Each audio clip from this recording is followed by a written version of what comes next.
الرحمن الرحیم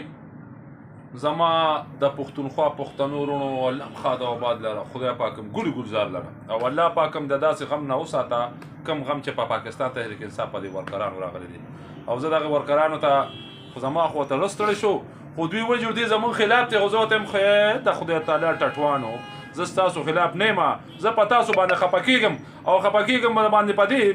چې په 9 مې کې چې کم خلک ټارګټ شو د کوم خلکو نشاندهي شو د پاکستان تحریک انصاف د ورکرانو نو په هغوی باندې قید وخته نه یک دوانو غریبانان خلک لکه زما غونته کې نو په کور کې هم چې کوم دی مور پلار اوس مخسر وخی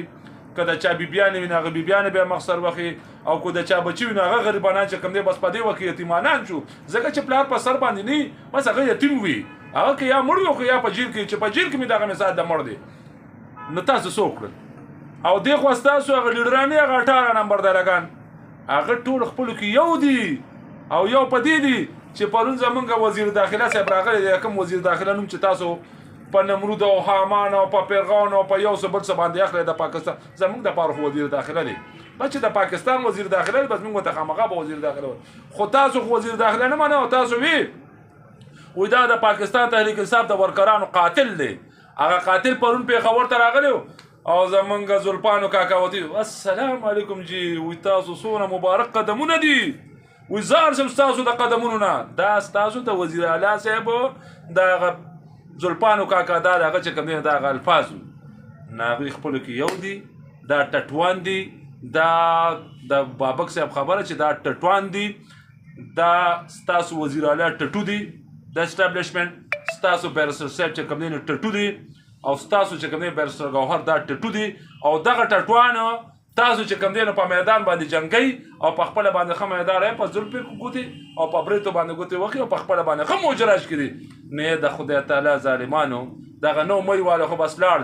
اخو د خدای تعالی غلو بس لاړ مثال خبر بس چې خبره له چانه منله چا نصیحت نه منه هغه عمر خان غریب وته ډیر وي چې پښتنو که تاسو د ما خلاف مې خو زما رونه او زما د سترګو تورې خو عمر خان پسې بیا مسخرې کولې هغه وته چې ګوره ستاسو چې کومې دا په کومه لار روانه ده تبعه لاره ده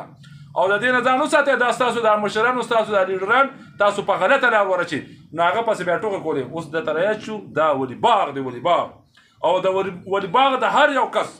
د هغه الفاظ چې کوم دی هغه چرم چې کوم دی نو غلط شوي نه دي څنګه چې د باچا خان بابا او د ولی خان بابا او اسفندیار هم دا هغه شانتې د احمد ولی خان هم الفاظ چرم غلط شوي نه دي اوس به هم تپوس وکړي که نه یک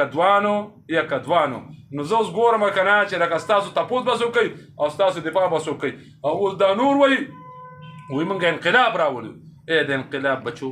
انقلاب بچو هغه انقلاب والا ټټوان هم ټول چې کوم دی په خپلو کې مثال خبره ښه موجراج کوي مزې چرچې کوي او تاسو کدوانو باندې چې کوم دی لکه مثال خبره خپل سیاست کوي اوس هم ستلي نه دي والله یو کافر سوټي راواخلې او د خپل مشرانو ته ونیسئ په ایمان ستاسو دا مشران نه دي دا په سوټي د واخلو قابل خلک دي خو تاسو کې عقل نشته شیخ مکمل شکر الحمدلله مکمل خالی پروت دی ستاسو زه بس خدای پاک هم چې کومې دغه شانتې کړونو تاسو په خپل لازم په ځان نه خفه کېږئ زه بس پښتنو